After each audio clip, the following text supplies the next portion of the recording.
do.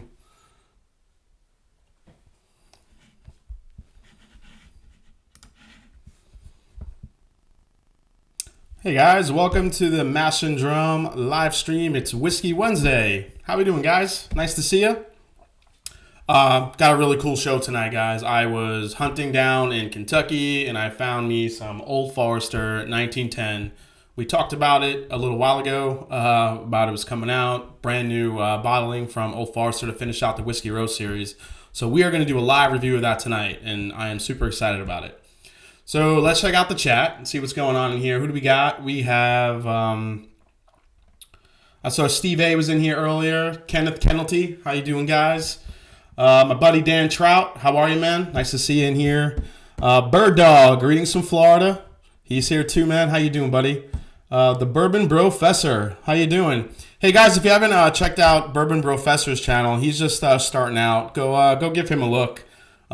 He did a really cool video about tasting Ardbeg with bacon, so I thought that was a pretty cool video. So check that out. Joshua Asplund, how you doing, buddy? Thanks for coming in.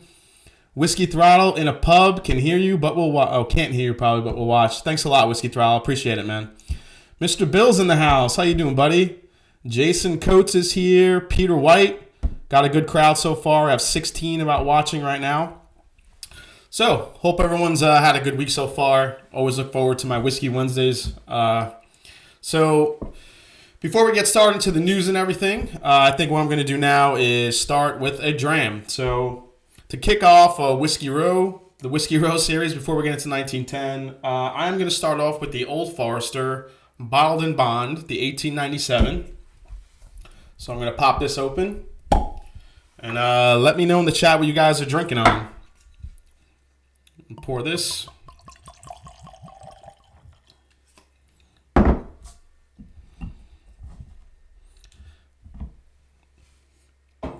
See who we got. Lockness is here. How you doing, buddy? Nice to see you, Lockness. Bourbon Professor, thanks for the mention. No problem, man. Anything I could do to help. Steve A, Ardbeg and bacon seems a perfect combo, actually. Yeah. Yeah, go watch this video and check it out. It's pretty cool. So like I said, this is the first, actually this was the second bottling in the Whiskey Row series that they released. The first one was the 1890, I believe. It was the original batch. I'd had that one before, but I finished it. But I did have another bottle of the 1897. So I have 3 of the 4 bottles. But the Bottled in Bond from the Old Forester, I think is I think it's kind of I don't know, I guess an overlooked Bottled in Bond, and I think that's because of the price point. It can be around $40 to $50, and considering you can get Evan Williams, Bottled in Bond, and a few others for cheaper, I think it definitely tends to get overlooked, but it's a solid dram. If you're a big Old Forester fan, I think you'd like it. I mean, there is just a ton of vanilla, red apple in here. There's some citrus. I get a ton of orange and cherry on here. It's got a really great nose. And then it finishes with some nice leather notes. Let's see what's going on in the chat, boys. Here we go. And gals. Monica's here. How we doing? Let's see. Whiskey Throttle. Locken is drinking Ardbeg 10. Hey, Jeremy's in here from Sippers Social Club. How you doing, Jeremy? Nice to see you in here. Thanks for stopping by. Monica's in the house. How you doing? Peter White's drinking Pikesville. Nice. One of my favorite ryes ever. Jared Oz is in the house. How you doing, buddy? Yep. Jason Coates. Oh, Glendronach. One of my favorite scotches. I'm going to be doing a cool video, I think, guys. Just from me personally doing my Scotch journey. I'm gonna do a top 5 scotches for bourbon drinkers. So I think I've got a pretty good list set. So I think if any bourbon drinkers are looking to get into Scotch, I think this will be a cool video for you. Steve A was at an Old Forester tasting dinner last week. Good stuff. Yeah, it's awesome. Old Forester. It's one of those that I don't go to often because I'm always reaching for Elijah Craig Barrel Proof or a Booker's. But when I do, I always think, I forgot how good this stuff is. Yeah, it's opening up a little bit, this bottle and bond. It's super cherry and vanilla on the nose. You get a little bit of wood. Remember, it's a bottle and bond. It's about 4 years old, so you're not going to get a lot of wood notes on it. That's really good. So cheers, guys. Here's to getting tonight started. Cheers.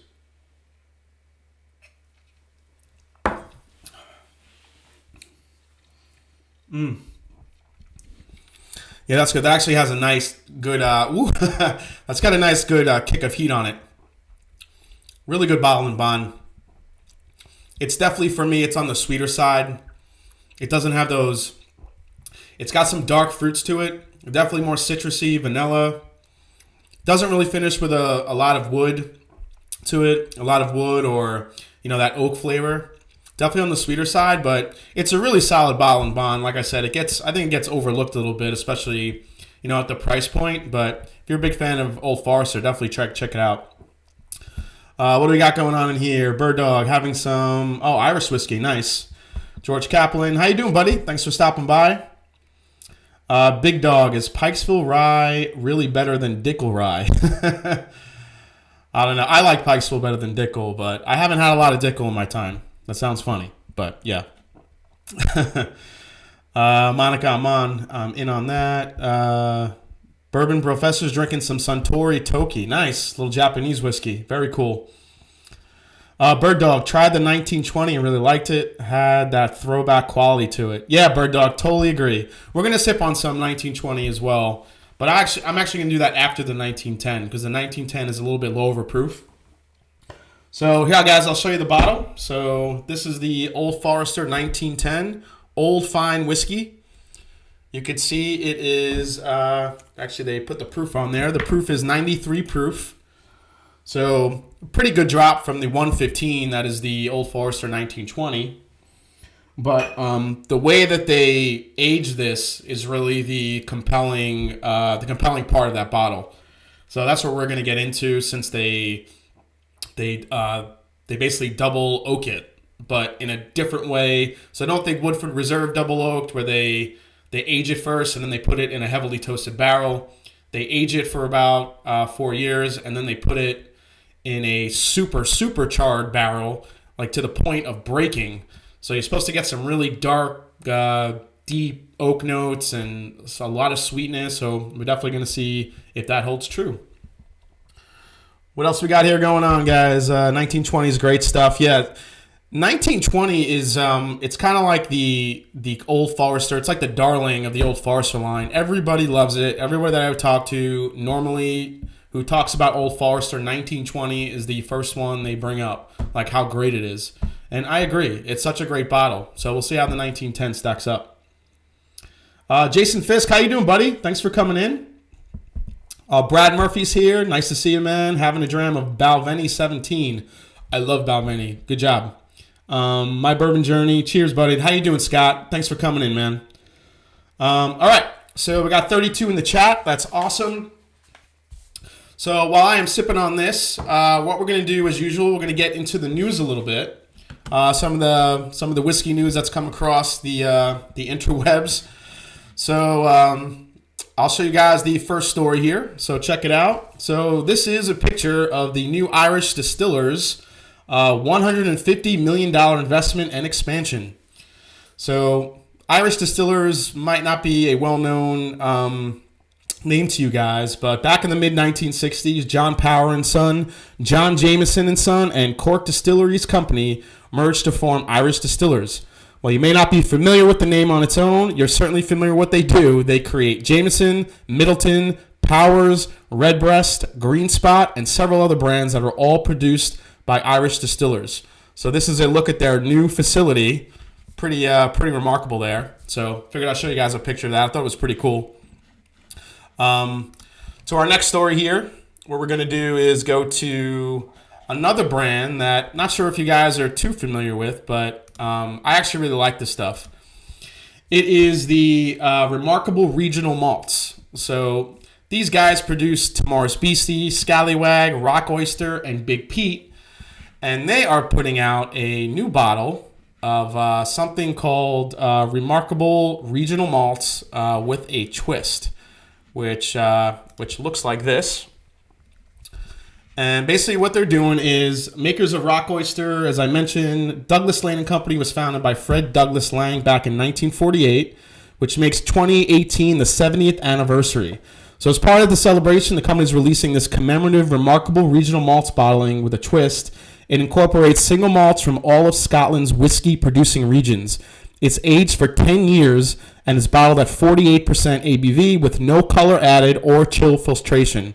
Only 5,000 bottles will be produced, and the labels are individually numbered. One of the best parts of the whole product is the packaging. The tube rotates, which allows their character, Big Pete's head, to sit on top of the body of Scallywag's dog body, or Tamoris Beastie's mouse body to line up with the Epicurean's top-headed hat. So they are incorporating all their brands into one cool design of a bottle, which I thought was pretty awesome. Before we go to the next story, let's see what's going on. Let's see. I haven't seen the 1910 Colorado. I just poured some Correra Oat Rage. Oh, George Kaplan. I like that stuff, actually. That's actually not bad. That's one of the better Corseras that I like. Let's see. Jason, would you say the 1920 is still your favorite of the bunch? Dan Trout, as of right now, the 1920 is my favorite, but I haven't tried the 1910 yet, so that's to come.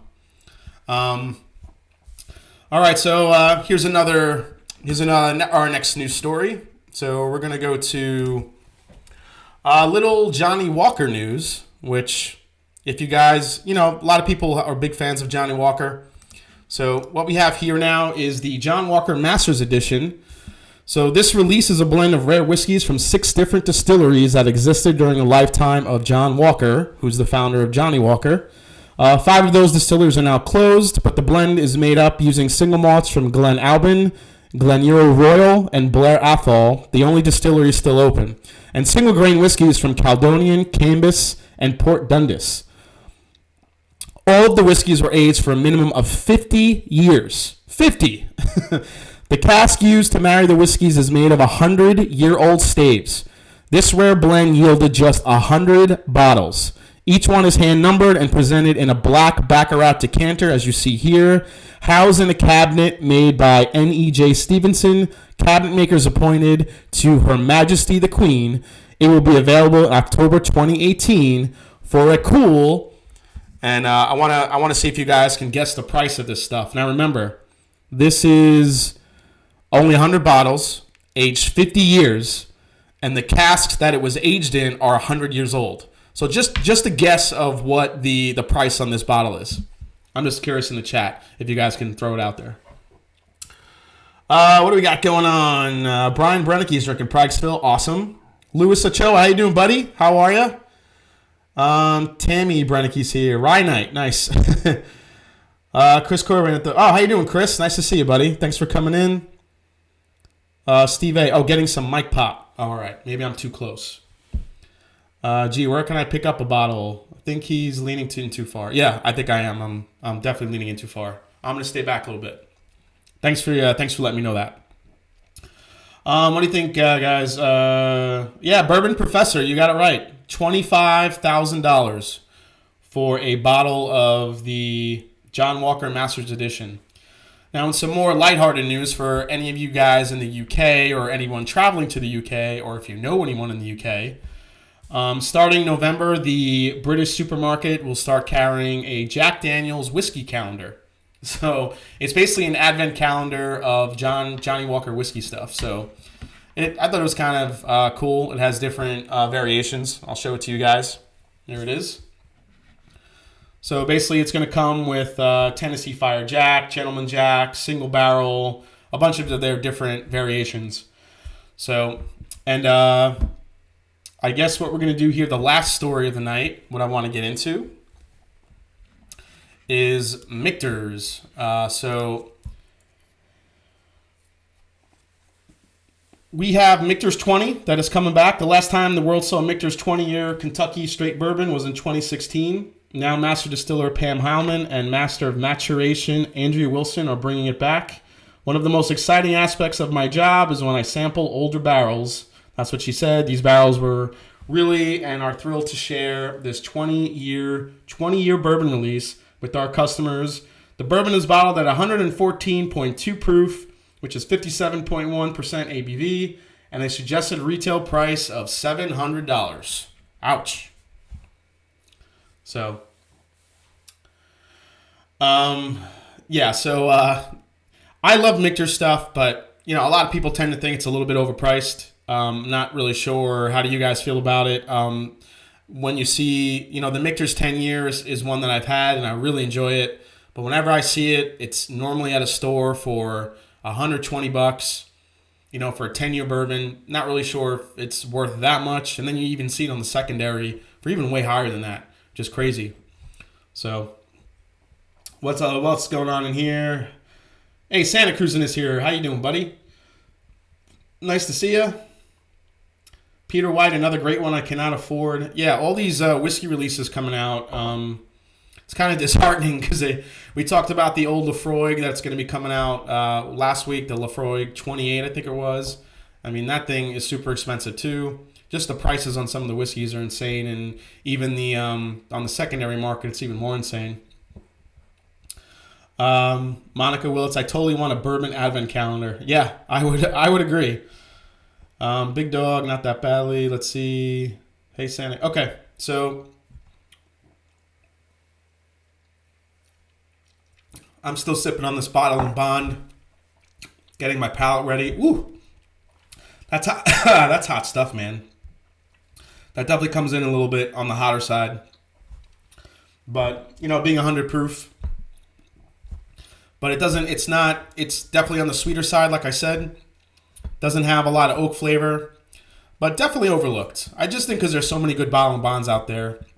This being $50, maybe a little bit over 4 years. Then you have Henry McKenna when you could find, and it's a 10-year bottle and bond for about $30. It's a little tough. So, all right, cool. So what we're gonna do now, guys, is I think I'm gonna go get into the review of the 1910, the Old Fine Whiskey. So before we get into it, guys, just some quick facts about this bottle that I really found interesting. So as you know, this is the newest and final edition in the Whiskey Row series. This is supposed to be a throwback to what happened in 1910 when they had a fire at the distillery.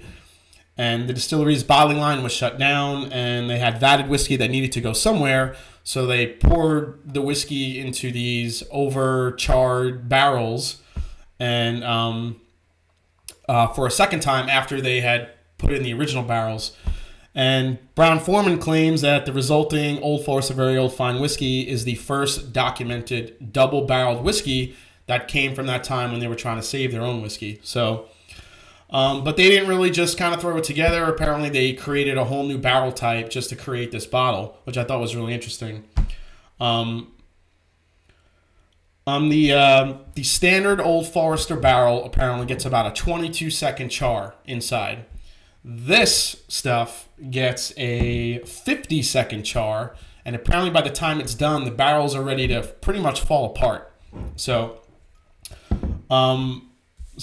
this is a 4-year-old bourbon, and then once it's 4 years old, it's put into these finishing barrels for about 6 to 9 months, and as we mentioned, bottled at 93 proof. So that's the backstory, and here we go.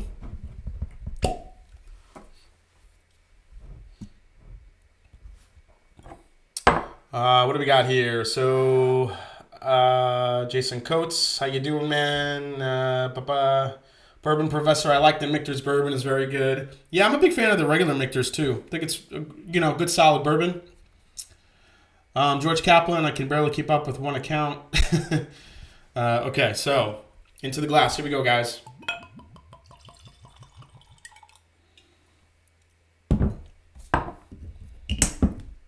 Wow, this stuff is pretty, this stuff is dark. I don't know if you guys can pick this up here, but look at the color of that. That is super, super dark. You would think this stuff has been aged for years. If you compare it to the bottled and bond, and we're going to compare it to the Old Forester 1922, but it's super, super dark.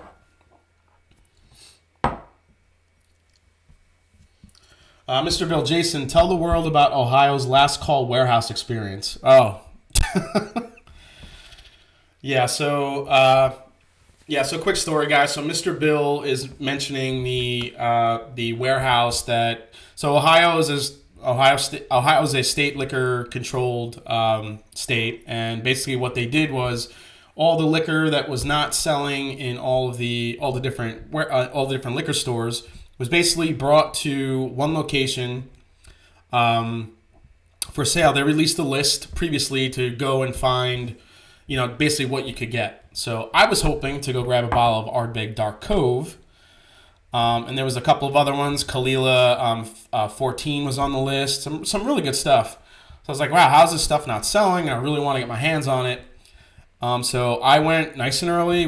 Waited online. The first day it opened, and I thought the way it looked like it was going to be setting up was kind of a warehouse, because they set it up in an old supermarket that wasn't in use anymore. So I thought you're going to kind of search the aisles and go through, but what they did is they took every single bottle that they had and they put it on about 4 or 5 tables in just the middle of a small area of the store. So when you got in, it was like Walmart on Black Friday. It was nuts. People ran in there. They were just grabbing stuff. I didn't even see the Ardbeg or the Kalila that I was looking for. Apparently, it was all gone already. I don't know what happened, but it was crazy. I went in there. I took a quick look, and the only thing left was pie hole flavored whiskey. And I wasn't into that. So I just took off and called it a day and thought, wow, that was not a cool experience. But hey, they sold a lot of liquor. There were people on lines with bottles of stuff. Mostly vodkas and the only other bourbon I saw there was the Jack Daniels. I'm sorry, not Jack Daniels. The Jim Beam Black. That was the only one that was there, and also the Jim Beam White Dog was there too, which you very rarely see. So those are the only 2 bourbons that were in there that I saw. But yeah, it was rough. What else we got here? Really want to hear about this whiskey. Never tried it. Let's see. Whiskey Throttle's watching LA versus Boston. All right, so let's get into the nose, guys. So told you all the backstory to it, so let's get into those on the 1910.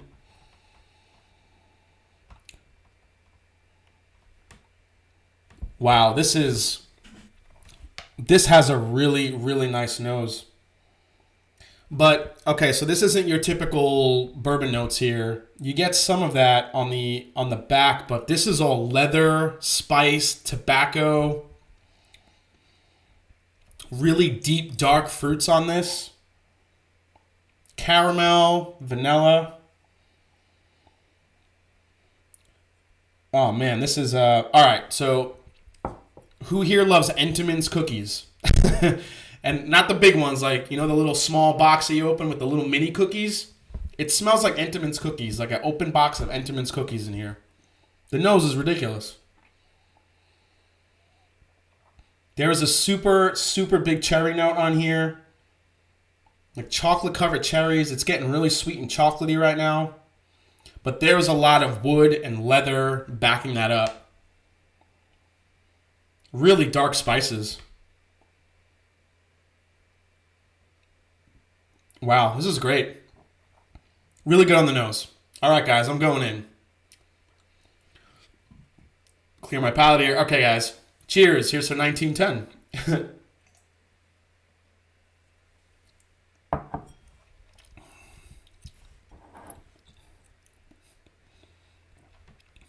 Wow. Okay. So first sip, if you watch my reviews, I like to do multiple sips, but it's changing. Okay. First sip up front, it is all oak. Oak, leather, dark spices. It hits mid-palate. You get a hint of sweetness, and now it's finishing with a milk chocolate, deep chocolate note. But let me go back in for the second sip.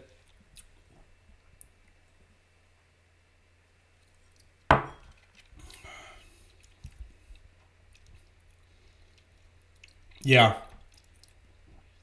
This is a deep caramel. Wow, deep caramel chocolate. You're really getting those flavors of that barrel char in there. You could tell it's picked up the flavors of that 50-second fired up inside of the barrel. It's nice. The finish is pretty short. I know it's only 93 proof. Yeah, 93 proof. So you're not going to get a super long finish out of it, especially me coming off the bottled and bond, which at 100. So I'm already warmed up a little bit. It's not a long finish, but the flavors that are coming to the palate they're coming in, they are really punching through. So let me go for another sip here.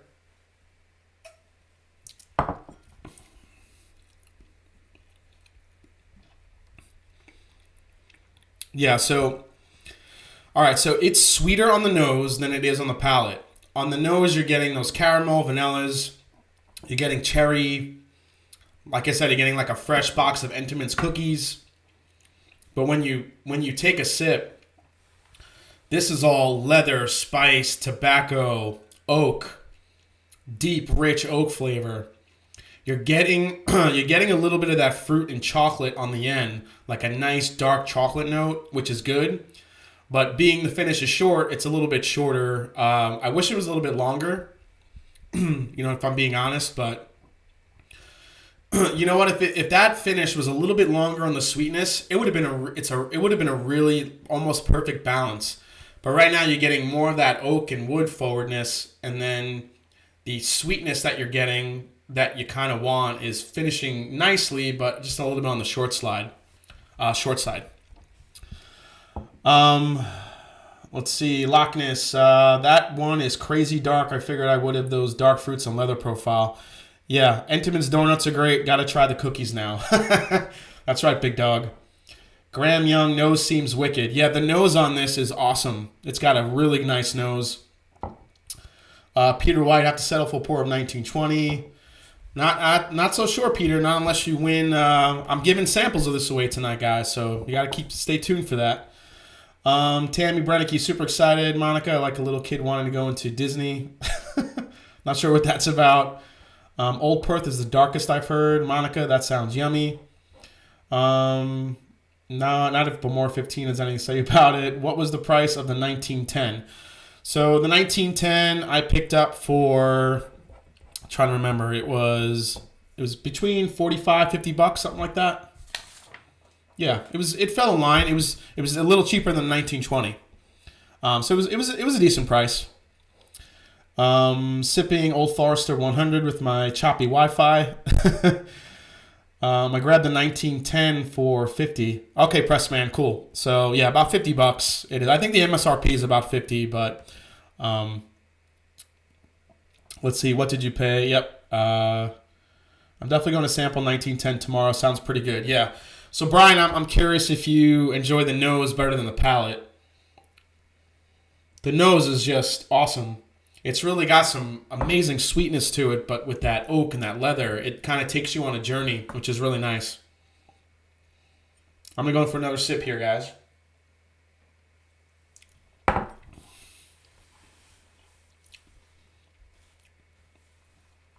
Yeah, so now the more you sip on it, it's getting lighter.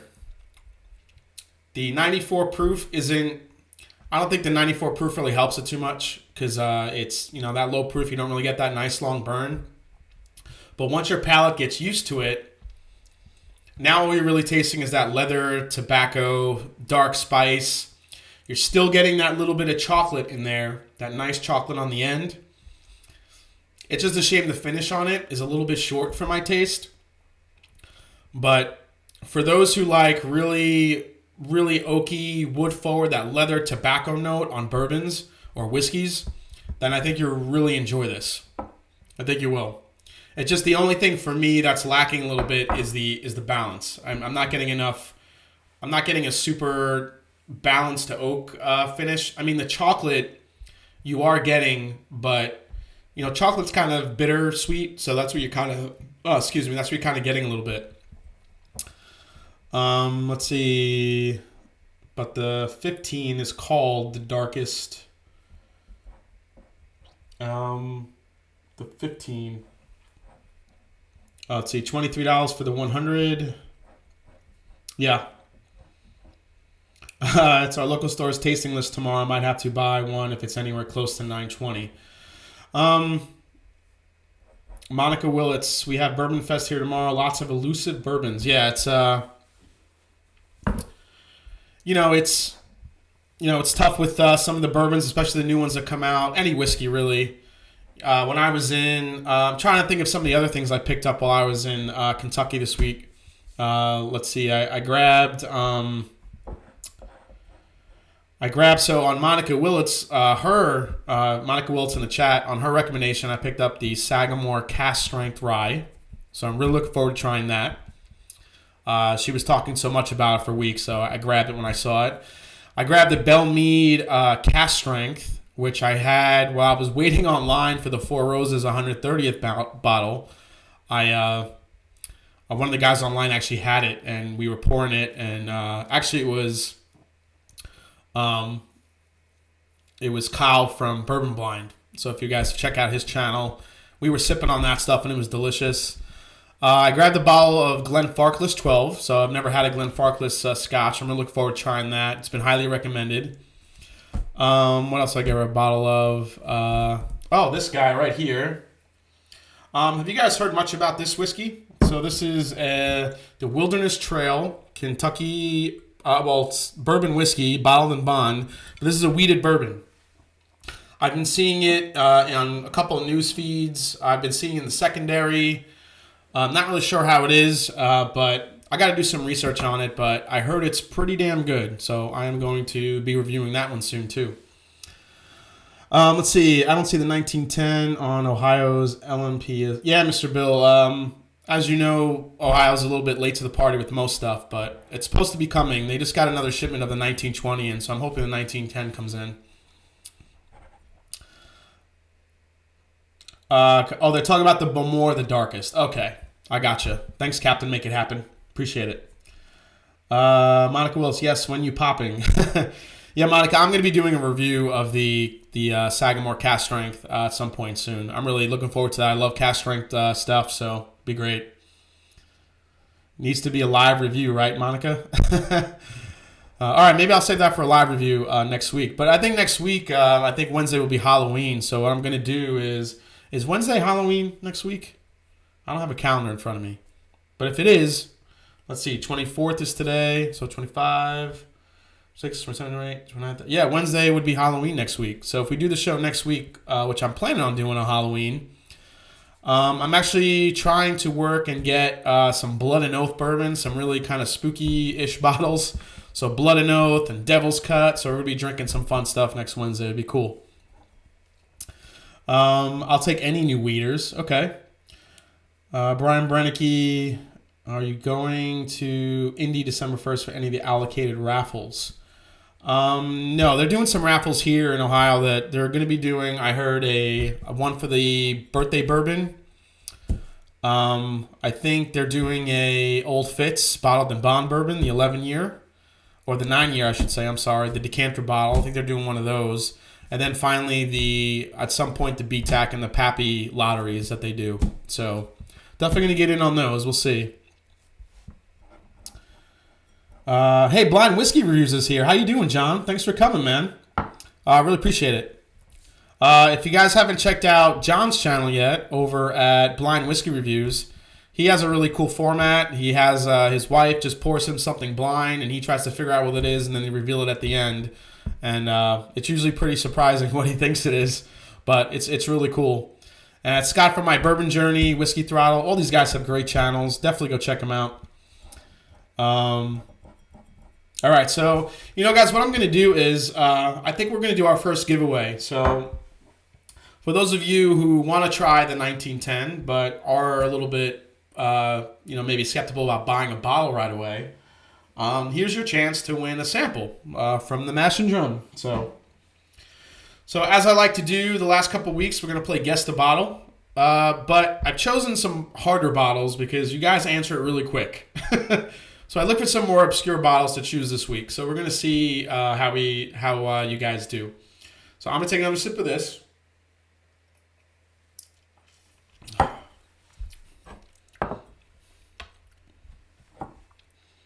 Yeah, so this, okay, so now that it's opened up a little bit, guys, it has definitely turned a little bit into Old Forester, the Old Forester flavor profile. There's a super wood character now coming through it. Really, really, really super wood. So if you like that flavor profile, then definitely go for it. All right, let me quit this here. And let me set up our giveaway.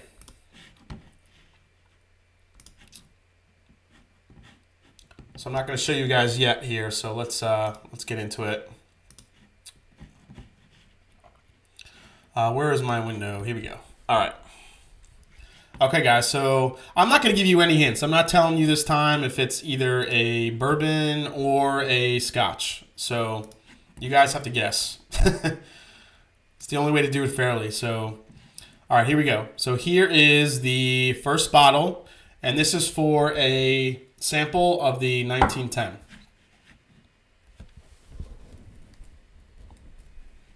What is going on here with this Safari here? Okay. All right, here we go, guys.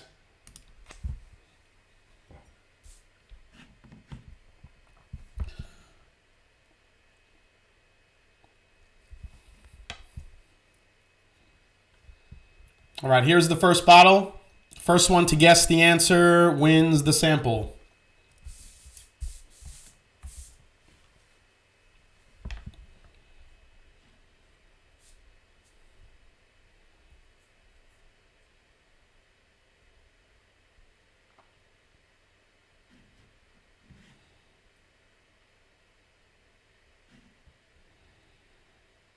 We're getting a bunch of answers here. Actually, I think Peter White. Peter White got it.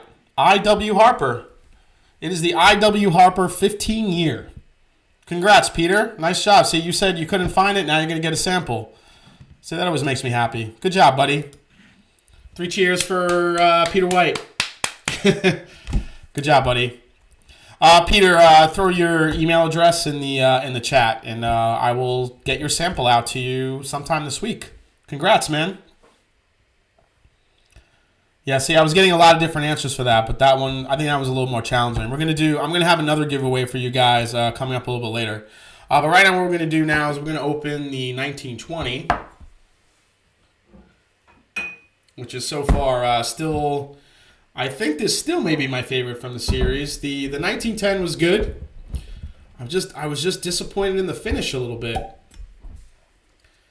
You know, but I think a lot of bourbon lovers and whiskey lovers would still like the 1910. It's it's definitely got some really unique characteristics.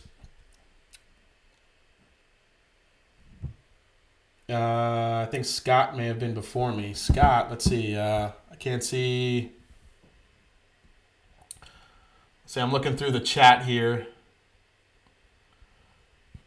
Well, at least on my chat, Peter, you were first. But you just wrote Harper, so you were first. At least on my chat.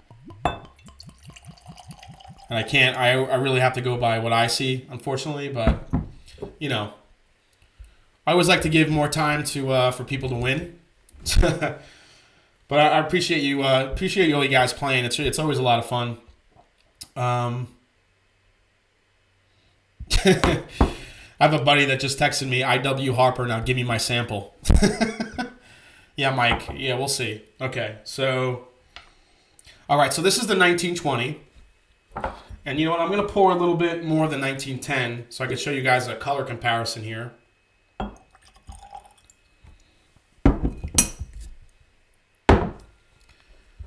All right, so this is the 1910 Old Fine Whiskey. And this is the 1920. So it is pretty close, but I think the 1910 is ever so slightly darker. So now the 1920 has been one of my favorites for a long time. It's got this really sick chocolate cherry, really just so many good flavors going on. You get a good balance of the oak and the sweet, which is what I love. And it's got a nice long finish to it too, which I think is great. Cheers, everyone. I'm going in for the 1920.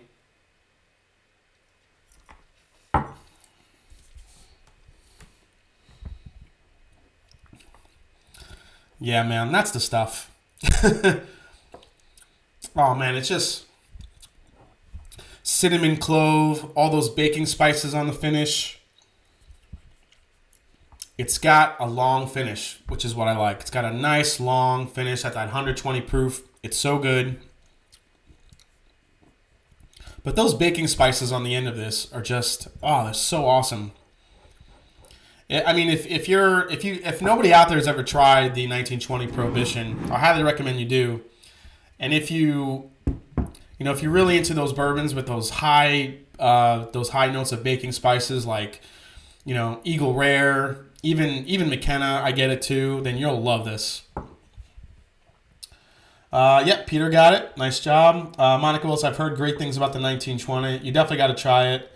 Bourbon Shenanigans in the house. How you doing? What's going on, buddy? Nice to see you, Mike. Let's see. Yep, 1920 is amazing. Steve A, there's 37 of us and only 13 thumbs up. Oh, I appreciate that, man. Yeah, if you guys could hit the like button, that'd be great. Chris Beaton in the house. How you doing, man? Nice to see you. Jason Coates killed my 1920 a few weeks ago, kind of jonesing for another. Yeah, I actually bought this bottle when I was down there too because I had finished mine, but I really want to get another one to compare. Plus, it was on sale, which was even a better job. No, back to the cold for me. Oh, Mike is back from vacation. Sorry, buddy. Sorry I had to come back. So for you guys that are just joining the chat, that just came in, like Mike and Chris Beaton, we did try the 1910 already. And what I kind of found with the 1910, that the 1910 has an amazing, amazing nose to it. I mean, this is like Werther's original caramel candies. There's a hint of like a brown butter to it. Then you get chocolate. And then, like I said before, and I'm still getting on the palate, on the nose, is when you open a box of fresh homemade, not homemade, but the fresh box of Entenmann's cookies. The little tiny ones. When you open that box and you get that first whiff, that's what you're getting on the nose of this 1910, and it's delicious. Hey, Swami from Alton and Montreal's here. How you doing, buddy? Can't stay. He's at work. Just want to say hello. Thanks for dropping in, buddy. Appreciate it. Swami's probably bartending tonight. Go check out his channel if you haven't seen Alton Montreal. He always does a great job. Love his reviews, and he's super, super honest, and it's awesome. Loch Ness, onto a dram of Octomore 7.1. Oh, man, I want to try Octomore so bad. Since I've started getting into the peat stuff, and there's just no Octomore in Ohio that I've seen, but I really want to try a dram of it. If anyone out there wants to trade samples and send me a sample of Octomore for something that I have, then let me know, because I want to try a sample of that stuff. Chris Beaton, wow, never had any of those, let alone seen them. Sounds tasty. Man, would love to get one of those. Just finished some Green Spot and a bit of Special Reserve. Oh, nice. Mike's doing a little bit of some Irish whiskey tonight. Actually, one of my upcoming reviews, I plan on doing some Irish whiskey. I have the Jameson Stout Cask Edition, which I love, but I haven't just come across the IPA one yet, so I'm actually gonna review that as well, head to head. That'd be fun. I'm really into doing these head to head reviews lately. I really like it, so should be fun. George Kaplan, Jason, I'll send you some 8.3 Octomore. Oh man, George, that'd be amazing. Yeah, George, if you want any sample, let me know. So like I mentioned again, guys, as a quick review, the Old Forester, the 1910, amazing on the nose. Now, quick review, let's go to the palate.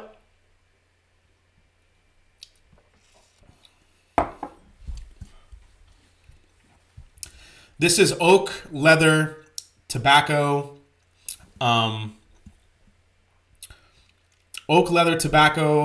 deep, dark chocolates, but bitter chocolates. Not super sweet. there is a lot of flavor imparted from that barrel that they do. That 50-second char or the 55-second char. What was it? 50-second char that imparts some really nice flavors into this. The only thing that is kind of killing it for me is you only get a little bit of that caramel sweet finish on the end to mix with the chocolate, but the finish is pretty short, which is a little bit disappointing. But the front of the palate, like I said, if you really like that oak forward leather tobacco, there's some dark fruit mixed in there a little bit too. If you get that on the front and you really like that flavor, then you should definitely try the 1910. So it's a good dram. I really like it. I think it's a fitting end to the Whiskey Row series, especially with the story behind it. You know, every good bourbon has a good story, so, you know, it's good. I really like it. But I think for me, I would still probably reach for the 1920 still before the 1910. You know, if not for anything, just for that finish. What do we got going on here? Bird Dog, you can't go wrong with the 1920. Very true, man. Tanner, love Jameson Stout. Me too. I love the Jameson Stout Cask Edition. It's awesome. Looking forward to the Caskmates. Love the Stout, not so much the IPA. Yes, Steve, that's what I want to find out. I want to find out if the... You know, as far as beers go, I love stouts and porters and heavy beers. IPAs I like too, but I tend to go for the darker beers. It's kind of like my bourbon. I like the higher proof stuff. And imperial stouts and stuff tend to be a little bit darker, which is always fun. Jameson Stout, hands down. Okay, another vote for that. Mr. Bill, I try to describe Old Forester unique flavor, but can't nail down what it is. Yeah, Mr. Bill, yeah, Old Forester definitely has a unique flavor. I think it has to do with their barrels. To me, I'm not saying this is fact. This is my own, hypothesis. I think whatever oak or barrel type that they use or whatever. Now, Old Forester is one of the few distilleries that have its own cooperage. So they actually make their own barrels. So they control every aspect of the maturation. And they do a great job. I think something about their wood character imparts a very unique flavor to their bourbons. Obviously mash bill and temperature and all that stuff plays into it. But more than anything with Old Forester, I always taste a very unique wood note. And for me, I think that's what it is. I try to describe, let's see, Peter White. Try and find Tyrannical 16 Irish Single Malt. I will take that advice. Bourbon Shenanigans, I need a new bottle of Redbreast 12. Thanks for calling that out, Mike. I got a bottle of Redbreast 12 Cask Strength. I'll be reviewing that too. That is my favorite bottle of Irish whiskey. It's going to be a fun review, but I already like it. Hey, Terry Garcia is in the house. How you doing, Terry? Nice to see you. I want to try a sample of Rochambeau. What is that? I don't know, Terry, what you're talking about. Juan Quintanilla, how you doing? The best bourbons have the best stories. That's true, Monica. And that's why a lot of people, love bourbons and whiskey. There's always a good story behind it. Blind Whiskey Reviews, gotta run, my friend. Catch you on the next one. Thanks a lot for stopping by, John. Appreciate it. Rochambeau, I can never taste the story in my bourbon. That's true, Jason. You can't taste the story, but there's a nice story behind it, usually. Let's see. Bourbon Shenanigans. Have 3/4 of a bottle. Don't forget to hit that like button, everyone. Thanks again, Captain Make It Happen. Really appreciate that. Bourbon has more stories than the library. Very true, Whiskey Throttle. That is very true. And I think that's what a lot of people are drawn to it for. Steve A. Redbreast Cask Strength is a superb Irish. I agree. Monica Willits, Jason Coates, she's crying, laughing. All right. So I'm going to go back to the 1920 a little bit here.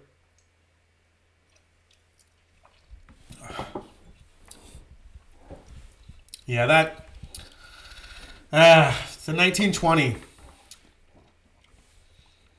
See, and I've mentioned this before, bourbons that kind of take you on that journey through sweet, tasting that oak, getting a nice long finish, then it finishes with a nice burn, you're getting those dark fruits and some of those other flavors. Those are the bourbons I really love. And the Old Forester of the 1910 on the nose is incredible. but it's just missing one layer, and that's the finish. And that's what's killing it for me. The front of the palate, the nose is superb. The front of the palate is so good. Man, but if that just finish was just a little bit longer, and the finish just had a nice sweetness to go along with that chocolate flavor, it would be superb. I mean, it's a great whiskey. Don't get me wrong. It's really good. It's got a lot of flavors, got a lot to offer, but the 1920 still for me, I think tops it just a little bit. Moose 76, 396 subs. Yeah, Moose, I am close to 400. It's amazing. I can't thank everyone enough for. I have a lot of things planned content wise, so I hope I keep getting more subscribers and keep growing my audience. So far, right now I don't have a Patreon. I can't do super chat, so I'm doing this all on my own, and it's been a great journey, and I can't thank you guys enough for supporting the channel. It's been a lot of fun. Chris Beaton, let's see, what is your absolute favorite bourbon? Ugh. That's a tough question. Well, if I simplify it here, so I'll give you two answers. So one is the best bourbon I've ever tried, and then I'll give you the best bourbon that I'm sipping on right now that is my favorite. So my first bourbon, the bourbon that I had that blew my mind, the best one I've ever had that has touched these lips was the William LaRue Weller from 2017. I do not own a bottle. I have tried, but as you guys know, fellow bourbon lovers, it's impossible to really get a dram of that. But that is my favorite bourbon that I've ever had in my life. The journey that bourbon takes you on and the flavor is incredible. Right now, the bourbon that I love the most, and actually it was really what I found last week. If you guys joined me last week, I tried that Elijah Craig C918, and it is incredible. I keep going back to it. It's ridiculous. It is so good. And for the price, I mean, you get it for $50, $60. I would pay $70, $80 for that bottle. It is that good. There are a lot of other, bottles that I have here on my shelf that I go to as well. I drink Booker's a lot. I love Booker's. Booker's is one of my favorite. The Colonel Taylor single barrel from this year I've been going back to. I mean, there's so many, but that Four Roses 130th anniversary was probably one of the best ones I've had this year. So there's a lot of good ones, but that C917 is one of the best bourbons I've had this year. It is so, so good. That one takes you on a full ride. It is just amazing. So kudos to Elijah Craig for that. Let's see here. Monica, it's like picking a child. Exactly. It's like, it's that hard to pick your favorite bourbon. It really also, I find like depending on your mood, like, what you feel like drinking. You feel like drinking a high proof bourbon. You feel like just drinking something easy. When I want to drink something easy, I find myself going to Weller a lot, Weller Antique. The Heaven Hill Bottled and Bond. I still have some, I still have some bottles of that left.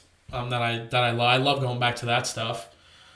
Even Evan Williams Bottled and Bond. I mean, I know those are 100 proof. They're not maybe considered easy, but to me, they're delicious. Let's see. LA Up is up 2-1 on Boston.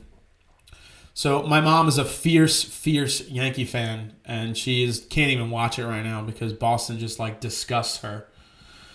Let's see. Brian Brennicky, Russell's 2002 might be my current favorite. I haven't had that yet, Brian. I have a bottle of the Russell's 2011 that I really like, the Batch 2. It's pretty good. Jason Coates, can't believe I found a C19 on the shelf in Wichita this weekend. Nice. Well, Jason, when you open that thing and you taste it, you're gonna see easily why I love it so much. If you guys haven't yet, also check out my buddy down in Kentucky. His name is Perry Ritter. He has This Is My Bourbon podcast. I've mentioned him before.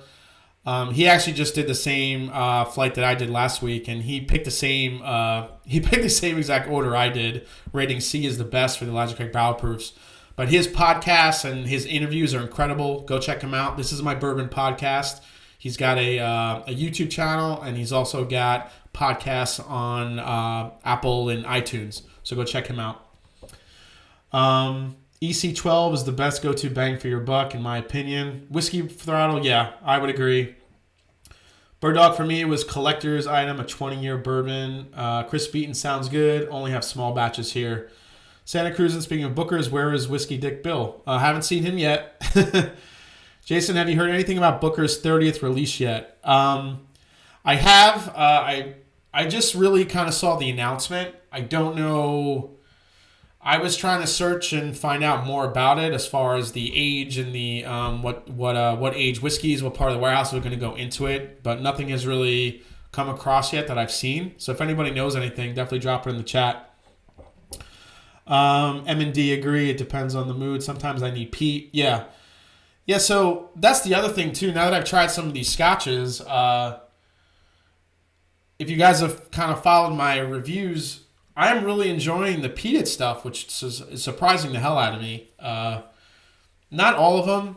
If you watched my Lafroig Ardbeg battle, Lafroig to me had a much more cigarette ashy flavor to it, but the Ardbeg has that crispy chocolate-covered bacon flavor to it that I love. So I cannot wait to get into more Ardbegs. Let's see, 30 pour steep. Yeah, Perry. Yeah, check him out. Yeah, Monica. Monica is usually on the chat with me watching Perry stuff. Does a great job. So it is 9:56. It's time for our second giveaway. So Peter White won the first one. So now we're going to do the second bottle. And so everyone get your typers ready, and we'll see how we do with this one. Again, I'm not giving you any sort of clues as to as to what the bottle is. So let me get this set up for you guys, and you're gonna tell me what this bottle is. And here we go. Get your fingers ready. Everyone ready? Everyone set?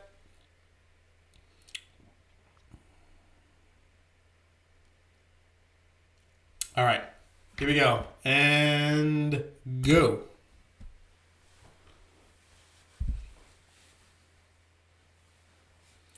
I am going to sip on some more of the 1910 and 1920 as you guys wait and I guess.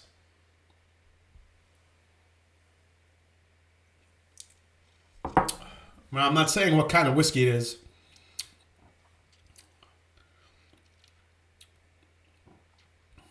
All right, who's got this one? Let's see. This one was a little bit tougher, I think, in my opinion. But Dan Trout says Jack. 80 Laws. Oh, Captain, make it happen. He called it. It is Hibiki. Yes, it is the Hibiki Suntory, the Harmony. Nice job, everyone. Captain, make it happen. Give him a big round of applause. Good job, Captain. You win a sample of the 1910 Old Fine Whiskey. Good job, buddy. That's awesome. Wow, I got a lot of crazy answers for that one. See, that's when it's fun. That's when it's fun, when it's tough to guess it. But yeah, you got it pretty quickly, man. Good job, Captain. Make it happen. Yeah, that's awesome. Mike, damn it, just missed it again. All right, so yeah, man. Oh God, the nose on the 1910 is so amazing. All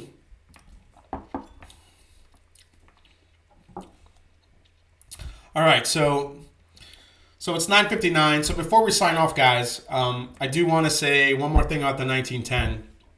It's been sitting here out open in the glass, and I think as air has gotten to it, the finish on it has gotten a little bit sweeter. It's still not a long finish, but there is a little bit more of a balance to it. So I think with time, maybe air getting into the bottle, it actually might get a little bit sweeter and provide some more balance. So I don't know. With time, the 1910 could possibly end up being a really nice dram.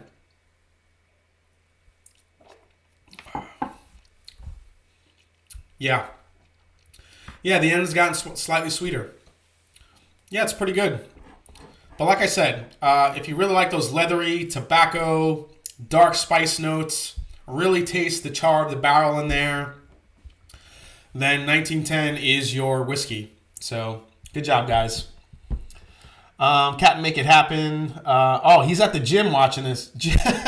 You're at the gym and you're answering questions about whiskey? That's pretty awesome.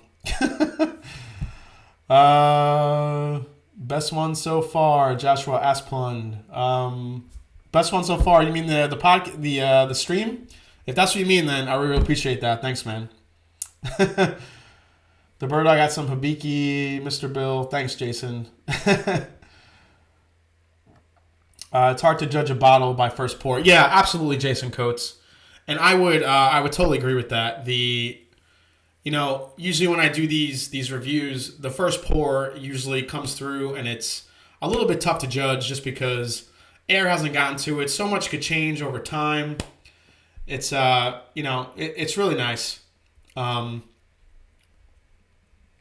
So many whiskeys that I've had that I've not liked in the beginning. This is happening a lot that I found with scotches. The scotches that I've tried, I've liked them at first, but after they sit for a little while, they become amazing. So there are some scotches that I opened that I reviewed that have just gotten better over time. Especially the Ardbeg 10 has become even sweeter on the nose. And I never thought I could get past that peat flavor. But now the peat is like nothing. I just, you get that smoke and that ash, but there's so much great sweetness behind it and that candied bacon flavor. It's amazing. That's true. So Lockinus just said that is so true. Some really improve and some decline, and that's so true. Some bottles, really kind of hit the skids after air gets into it and they're sitting in an open bottle for a little while. So, but the really good ones really get better over time. That is why I love the Elijah Craig Barrel Proof so much. Even when it gets some air, it's pretty delicious. But let's see, it's 10:02. Wow, time flies. So before you guys go, real quick, so the two winners tonight, Peter White and Captain Make It Happen. For your samples, please throw your email address in the chat so I can write them down and get you guys your samples. I really appreciate it. Before we sign off, I want to kind of ask you guys. So I have some bottles in mind to do my Friday review that I always like to do. So I'll be posting my next review on Friday. So the choices are, and you guys let me know, I can either do, so what were the choices here? I was going to do the New Stag Junior, review that. The David Nicholson Reserve, which I haven't had yet but heard great things about. Rebel Yell 10-year. Or this guy, which is the Wilderness Trail Bourbon. So I'll give you guys those, and let me know in the chat what you think I should review first before we sign off here. Because I just want to get your... grab a Kalila 11. Yes, I will. That's on my list. Chris. Eagle Rare approves a lot after opening. Agree, Brian. Steve A., thanks for the streamage. No problem. Let's see. Agree, Brian. Yep. Great show, everybody. Good to hear, Brian. My pick. Yes, Monica. Monica wants the cast strength Sagamore. I'll keep that in the fold, Monica. Maybe I will do that one because I'm curious about that one. Also in the mix too is the Bell Mead cast strength, which is a great bourbon. Dan Trout wanted the Boone County. Oh, we got to vote for the Boone County. Rebel Yell 10 as single barrel is fantastic. Okay, Peter. Take your word for it. Stag. Rebel Yell. So 2 votes for Rebel Yell. 1 vote for Stag. Captain Make It Happen. Wilderness Trail. Love Unknowns. Brian Brennicky. Oh, that's 3 votes for your Rebel Yell. Okay, so maybe I'll do the Rebel Yell. But this one's gonna. I think this one's gonna come quickly after, as well as the Boone County. A lot of people have been asking me about this one. This is the 10-year, but I also have a 12-year. So we'll go through that as well. We'll do a compare. I'm really loving the compare and contrast ones. And remember, next week, if you guys aren't taking the kids out for Halloween treats at 9 o'clock, we'll be doing a Halloween show, which will be awesome. Planning on getting a bottle of Blood and Oath and a couple of other cool bourbons to try and some whiskeys. So it'll be fun. So guys, with that, I really appreciate you stopping by, watching the show. Thanks for hitting that like button. Thanks for spending part of your Wednesday night with me. I really appreciate it, as always. Be on the lookout for my next reviews. And I guess to sign off, guys, as I always say, it is not about the whiskey. It is the people you share it with, just like you. So take care, guys. Have a great night, and I will see you next week. Cheers.